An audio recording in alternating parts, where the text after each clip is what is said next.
Welcome back to another video in this week's DearPiggy JavaScript tutorial. So we are on to the third video of this week, still learning about array methods, and in this video we're going to be learning about splice. Now splice is going to be the hardest one for this week. Not hard, but I guess you could say more challenging in terms of the other two that we did learn before. So let's jump right in. In my opinion, guys, it's not actually the actual doing that's hard. So doing it, that's a really weird way to say it. Actually using the splice method is not hard. It's the logic and the thinking behind it that may be slightly challenging for us. But we're going to break it down and we're going to see how it goes, okay? So the splice method is going to stick in new items to the array. Now this is different from push because push is sticking items onto the end of the array. For the splice method, we can choose where we want to insert these new items. You're going to give it, at the very, very minimum, 3 parameters with 2 numbers and at least 1 string. In fact, you're going to probably give more than 1 string. But it's going to look sort of like this. There are 2 numbers. The first number is going to define where the new elements should be added in. So you're going to say 1, 2, 3, 4, 5 or something like that. Then the second number, in this case 0, is going to tell us how many elements we should remove at the end. So this is key. We're going to remove from the end. But first, we're going to get used to the first parameter, and we're going to play around a little bit with our first number, and we're going to leave our second number at 0 for now because we want to kind of focus on the first part and adding in. Then later we'll kind of get into using our second parameter a little bit more. Now this is another reason why I said it's going to be a little bit more challenging. We're going to try to step it up just a little bit and use functions. So we're going to try to use a function where when we click a button, these items get added into our new array. So that's what we're trying to do. Okay, let me go ahead and do that. We have our everything from last video, which was the concat method. That was a pretty cool video. Go ahead and check it out.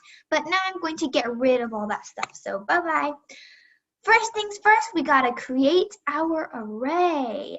Now, the general idea, I guess, of this week's video, I don't really know why, it was kind of like sports themed. So let's go ahead and do the last one that we can do. We can do athletes, right? These really, really famous people that need to tell me what they eat for breakfast in the morning so that I can run like them, right? So let's go ahead and give us some athletes. Tom Brady comes to mind. He's absolutely insane. He's literally 40 or 50, not 50, not quite. But he's pretty old and yet he's still so good at football. Genius. We can say Steph Curry. We can say LeBron James. And let's go ahead and do Lionel Messi. So we have our mix of football, basketball, and soccer. Don't know if you've noticed, but I kind of am just limited to these sports for now. But okay. So we have our array. So the first thing we're going to do is we're going to prove, we're not going to delete our script and HTML tags. We're going to print it out onto the page so that the audience or the person running our code can see what the original array looks like. And I didn't write this just now, but I have my paragraph tags with line 1, line 2, and line 3 already made. So line 1. Set its HTML, guys, to be this athletes. Okay, so now that means when I run my code, I just have my athletes array. So far, so good. However, our next goal is actually going to be to click a button. When we click the button, we want things to be added into our array. So we're going to create a button first. We're piecing these together, and then go ahead and say something like, click me, right? So when you run your code, we have a button that says click me. And our goal is that when we click the button, something's going to get added into our array, but we haven't gotten there yet. So we have our original array, we have our button. The next thing we need to do is to create the actual function, to tell it what to do. So that is a very, very, very important part. Let me go ahead and do that. So, function add athletes. This is our name. Remember, we start with the keyword function. We give the function name with parentheses behind it, preferably using camel case, and then we're going to use curly braces. Then we're going to tell it what do we want to do. Now, the first thing we want to do is we want to use splice to add athlete.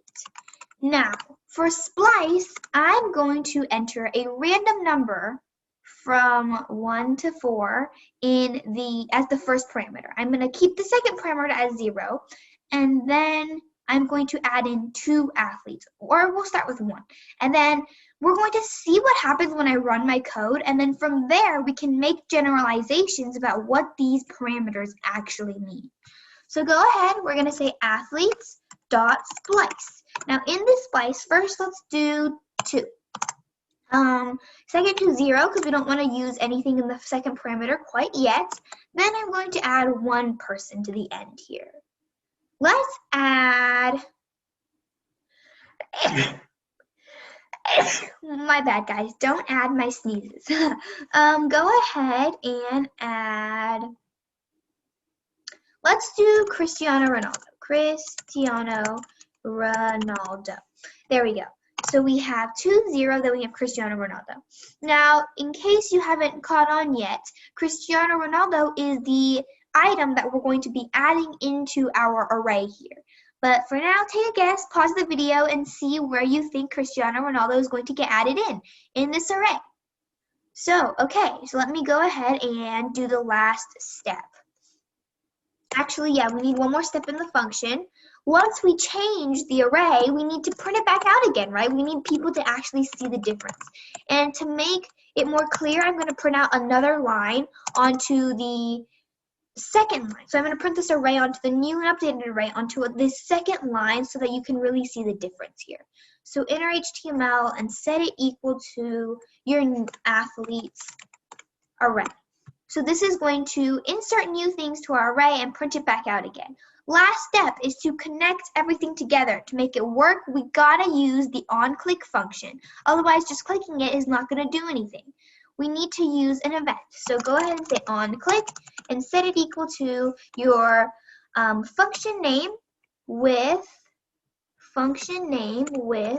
your parentheses behind it. So that the button will actually do something once it gets clicked, right? So run your code, click me. What happens, guys? Pay really close, really close attention here. Okay, we get Cristiano Ronaldo added right over here. Click it again.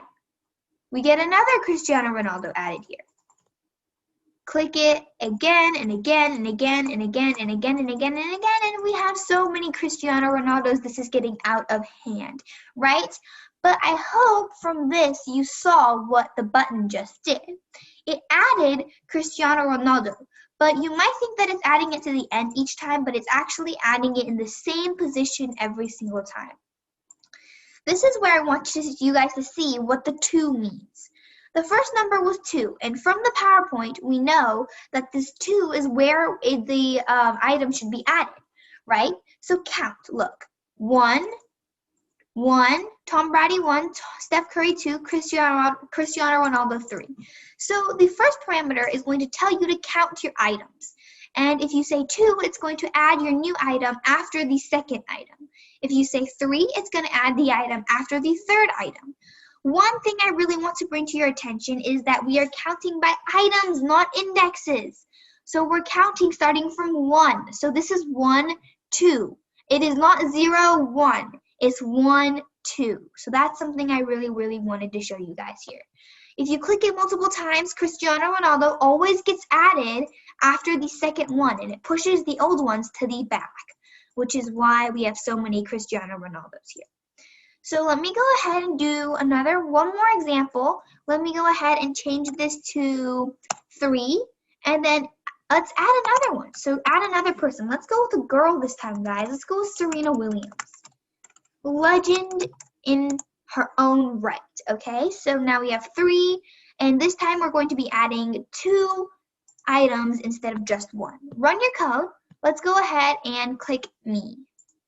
Now, 1, 2, 3, and then after the third item, we start getting our 2 new people, right? So we know that that part successfully worked. And Cristiano Ronaldo and Serena Williams have both been added successfully into our array. So that's always great, right?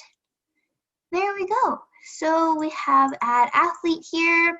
And now we know what this first number does. So this first number with splice is going to splice first number is counts by index, counts by item and tells the position. So hopefully that made some sense. You're going to count item-wise 1, 2, 3 and tell it, depending on whatever number you put there, it's going to tell it where to put these items. Right, last but not least, I want to play around with our, that's way too zoomed in, our second parameter. So as we know, the second parameter is deleting stuff. Right now it's 0. Let's go ahead and do 1, and let's just see what happens here. So I changed the second parameter to 1, run your code, and click it. What happens, guys?